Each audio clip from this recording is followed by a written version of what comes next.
बिस्मिल्लाहिर्रहमानिर्रहीम। आद के दो बेटे थे।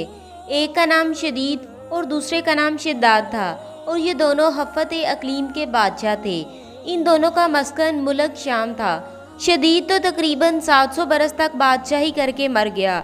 बाद में शिद्दात मालून बादशाह हुआ और उसने तमाम रोए ज़मीन को मुसख्खर किया, और जहाँ तक इसकी बादशाहत का ताल्लुक़ है उसी का हुक्म चलता था, और शब रोज़ इसको हुकूमत ही से काम था, और इसी खुशफहमी में रहता था। और इसके मानने वाले अगरचा कुफ्र और शिर्क में मुब्तला थे, लेकिन इसके अदल की वजह से शेर व बकरी एक ही जगह से पानी पीते। शिद्दात के इंसाफ की एक नकल मैं आपके साथ शेयर करना चाहूँगी ताकि इसके अदल की तासीर हो जाए। दो शख्स इसके महकमा अदालत में आए। इन दोनों ने अपने अपने अजीब अहवाल सुनाए।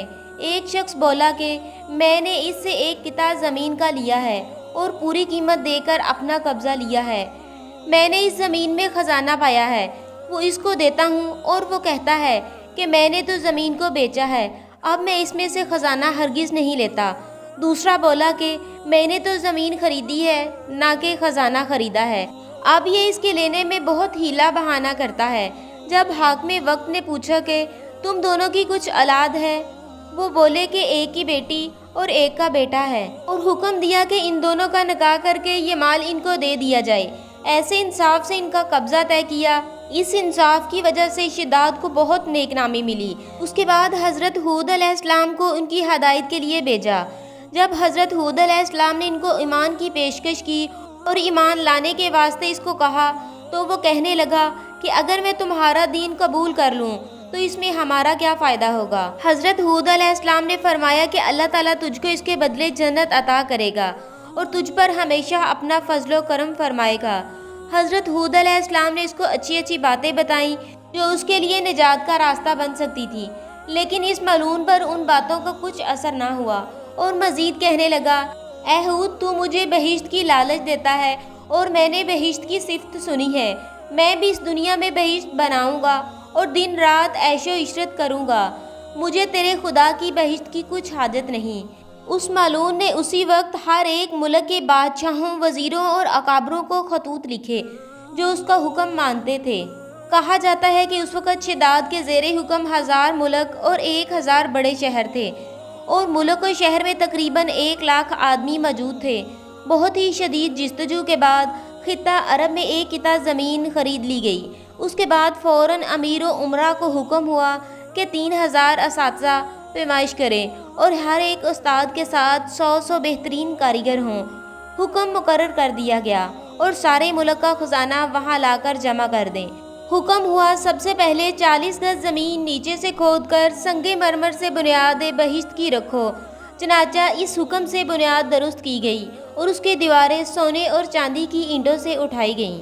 चनाचा हक़ ताला ने रसालत पनाह सल्लल्लाहु अलैहि वसल्लम को शिद्दात की बहिश्त के हाल से और सतूनों से इसकी खबर दी कि दुनिया में किसी ने ऐसी बहिश्त नहीं बनाई। शिद्दात की बनाई हुई जन्नत में दरख्त निस्फ चांदी और निस्फ सोने के बनाए हुए थे।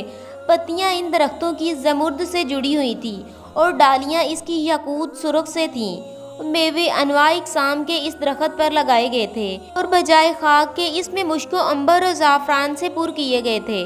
बजाय पत्थर के इसके सहन में मोती थे, और बहिश्त के 4 मैदान बनाए और मेवादार दरख्त इस मैदान में लगाए गए, और हर एक मैदान में 1-1 लाख कुर्सियाँ सोने चांदी की बिछी हुई थी। 40,000 खजाने सोने और चांदी के बहिश्त के लिए तैयार किए गए, और वकीलों को हर मुल्क में भेजा कि ज़रा बराबर भी चांदी किसी मुल्क में ना छोड़ो, सब इस बहिश्त में लाकर जमा करो।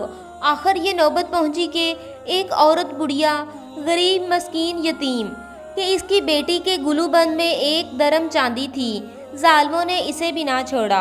आखिर वो लड़की रो पीट कर कहने लगी कि मैं गरीब फ़कीरनी हूँ, सवाए 1 दरम चांदी के और कुछ नहीं, लिहाजा ये 1 दरम मुझको बख्श दो।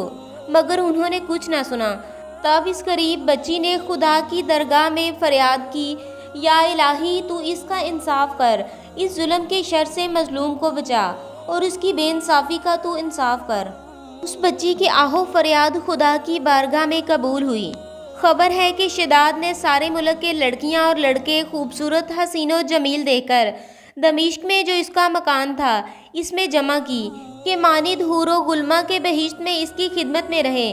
مکمل 10 برس تک وہ کافر شداد کہتا رہا کہ بہشت جا کر دیکھیں، لیکن خدا تعالیٰ کو منظور نہ تھا کہ وہ اپنی بنائی ہوئی بہشت میں جائے۔ ایک روز کمال خواہش سے 200 غلام ساتھ لے کر بہشت کو دیکھنے گیا۔ جب وہ بہشت کے نزدیک جا پہنچا اور اس نے اپنے غلام کو چاروں میدانوں میں بھیجا اور ایک میدان کو ساتھ لے کر چاہا کہ بہشت میں جائیں۔ وہاں بہشت کے دروازے پر ایک شخص کو کھڑے ہوئے دیکھا۔ اس نے پوچھا، تو کون ہے؟ اس نے جواب دیا کہ میں مالک الموت ہوں۔ شداد نے کہا، تو یہاں کیوں آیا؟ مالک الموت نے جواب دیا کہ میں تیری جان قبض کرنے آیا ہوں۔ شداد نے اس سے کہا، تو مجھ کو ذرا مہلت دے تاکہ میں اپنی بنوائی ہوئی بہشت کو دیکھ سکوں۔ مالک الموت نے کہا کہ خدا کا حکم نہیں کہ تو اپنی بنوائی ہوئی بہشت میں جائے، کیونکہ تجھ کو دوزخ میں جانا ہے۔ پھر شداد نے کہا کہ چھوڑ میں گھوڑے سے اتروں۔ مالک الموت نے کہا کہ نہیں۔